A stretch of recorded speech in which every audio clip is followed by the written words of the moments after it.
Alright, what's going on guys? Okay, reaction video time mga kaibigan. Dito siya nagtitrending ngayon, dito sa bansang Amerika hanggang Canada.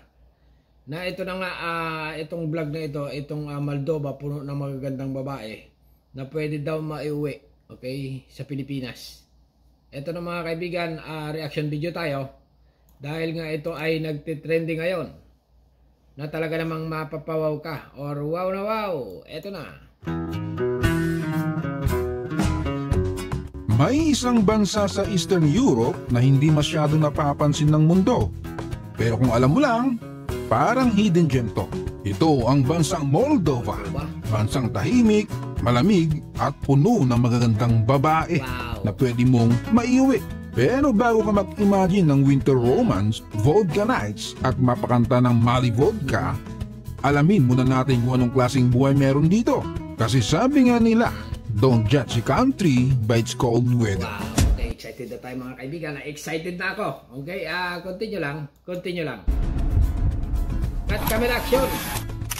Tino John's TV. Ang Moldova ay dating bahagi ng Soviet Union. At nung nag-collapse ito, ayun, nakalaya rin sila. Pero sa totoo lang, para itong ex na ilang beses iniwan at sinaktan. Kaya ngayon, hirap na magtiwala sa gobyerno. Malaya nga, pero hindi alam kung anong gagawin sa kalayaan. Sa kasaysayan, ilang beses nang inokupa ang bansang ito ng Ottoman Empire, ng Russia at kung sino pang gustong sumubok. Ay, ganun. Kaya pala naman mga kaibigan, ito sa Moldova nito, mga tao dito ay mga mukhang Russian. Lamig dyan. Yun, medyo tahimik na. Pero yung mga sugat ng nakaraan, ramdam pa rin hanggang ngayon. Yan tingnan nyo mga kaibigan Moldova girl. Russian ito Russian. Konti na lalaki ngayon sa Russia. Pero dito lang tayo sa Moldova. Okay, continue lang. Pag pumunta ka dito, mapapansin mo agad ang daming magagandang beba. Wow. Sabi ng mga turista, parang fashion show kahit sa palengke. Wow.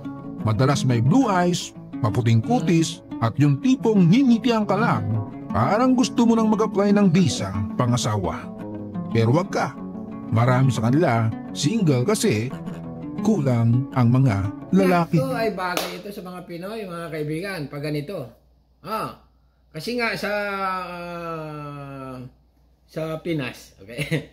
Ang mga Pinoy, sa ko lang experience. Sa 10 lalaki, ay sa isang babae na napakaganda sa inyong bayan, ang nag-aagawan dyan, may 10 lalaki. Nanliligaw or nagkakagusto. Kulang ang nagagandahang babae sa Pilipinas. Yan ang realidad natin mga kaibigan. Pero pag pumunta ka dito sa Moldova, ay ang mga lalaki dito, lalo ng Pilipino, ay ginto daw. Ginto ang tingin nila. Lalo pag ikaw ay Pinoy. Ganon katindi dito sa Moldova na ito. Lalo na ganon din sa Russia. Okay, continue lang Bakit? Kasi karamihan ng mga lalaki sa Moldova umalis para magtrabaho sa ibang bansa. Kaya yun, naiwan ang mga kababaihan na naghahanap ng love life at konting financial stability. Sa madaling salita, kung broken-hearted ka at gusto mong magsimula ulit, baka Moldova ang dawan. Ay naku, ay talagang dawan na dawan ang dating mga kaibigan. Tara, let's go. Continue lang. Ngayon, pag-usapan natin ng pera. Alam mo bang isa ang Moldova sa pinakamahirap na bansa sa Europe? Ang average na sweldo ay nasa $200 hanggang $300 lamang kada buwan. Ay, mailiit. 200 to 300, 12,000 or 8,000. Maliit yun lamang, kulang. O nasa 11,000 pesos hanggang 17,000 pesos lamang. Yung renta ng bahay, naku po, $150 hanggang $200 na agad. So imagine mo, may $100 ka na lang para sa pagkain, kuryente, damit at pang-date. Yun lamang. Tapos talamak din ang corruption na narinig na natin sa Pinas. Marami ring proyekto pero hindi natatapos. Marami rin palang contractor dyan. Nako, ay Diyos mio. Okay na sana. Ang daming babae. Kaya lang kurakot na bansa rin pala ito. Moldova. May pondo, pero parang multo.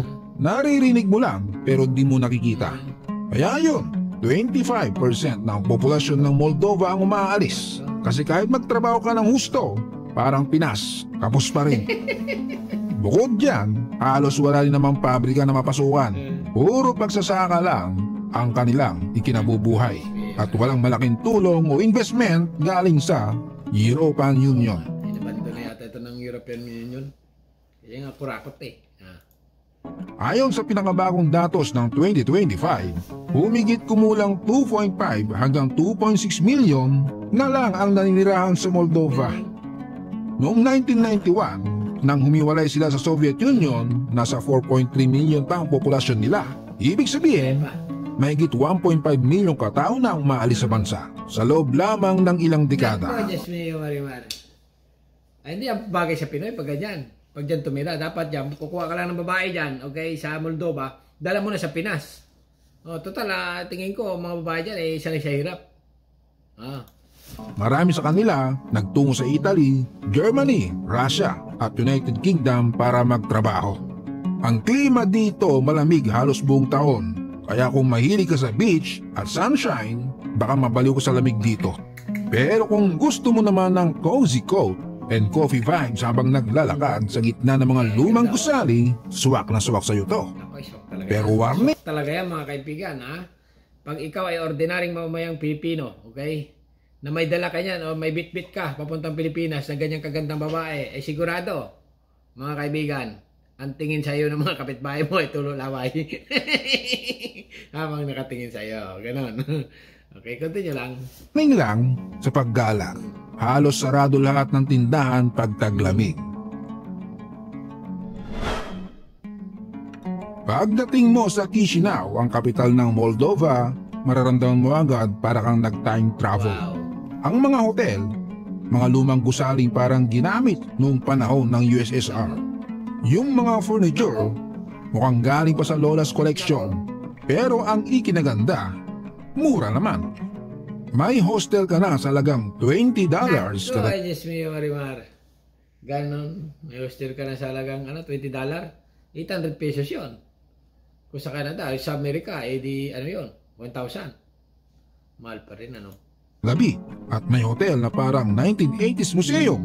At kung gusto mo ng mabilis na internet, bili ka ng SIM card na may 100. Ay, talagang mukhang Russian mga kaibigan.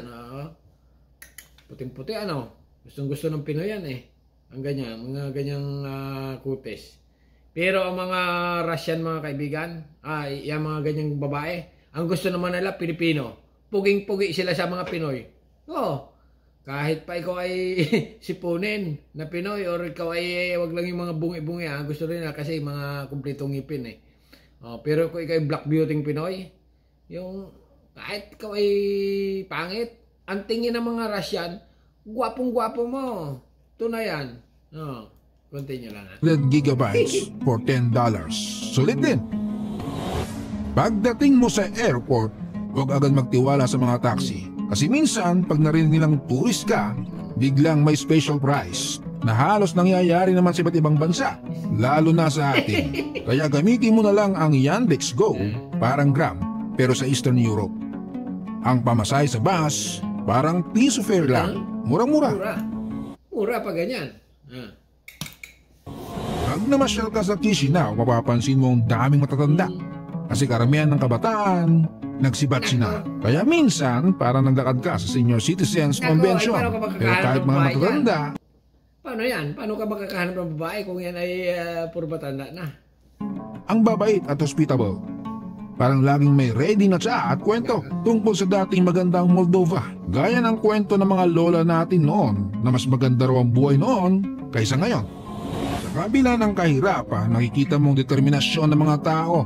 Maraming nagbebenta sa kalye ng mga gamit na hindi na nila ginagamit para lang kumita ng kaunti. Yung iba nagtitinda ng prutas, damit o kahit lumang bakal. Pero lahat sila may ngiti at pag-asa sa mukha. Sa Moldova ang buhay survival mode pero hindi nawawala ang kabaitan. Sabi nga ng mga lokal, hindi kami mayaman sa pera pero mayaman kami sa puso. Kung mahilig ka sa history, mag-e-enjoy ka rito. Pero kung gusto mo ng modern skyline, at mga glass tower, pasensya na. Puro luma at mga kalawang dito. Nako. Diyos niyo, Marimar. Moldova, puno ng magagandang dalaga. Wow, wow na wow. Pero continue lang. Para bang abandoned buildings at hotels, parang iniwan ng kasaysayan. Pero kung titingnan mo ng mas malalim, bawat gusali may kwento tungkol sa panahon ng digmaan, komunismo at kahirapan. Parang love life mo, luma pero puno ng kwento at paulit-ulit na kinikwento paglasing. Ang opisyal na wika ay Romanian, pero marami rin ang marunong mag-Russian. Kung marunong ka ng English, okay ka na. Ang pagkain dito, presyong Pinas lang din. Yung $4 o 200 pesos, may mainit ka ng pagkain sa cafe. Madalas karne, patatas at tinapay. Pwede na. Pwede na. Parang Pilipinas lang. Okay. Kung mahilig ka sa sabaw, perfect ka dito. Halos ng pagkain may sabaw. Parang comfort food ng buong bansa. Eto na, maraming kababaihan dito ang nangangarap na mga pag-asawa ng foreigner. Hindi dahil lang sa pera, kundi para lang sa mas maayos na buhay. Ay sabi nga nila, kung hindi mo makuha ang ginhawa sa gobyerno, baka makuha mo sa asawa mo.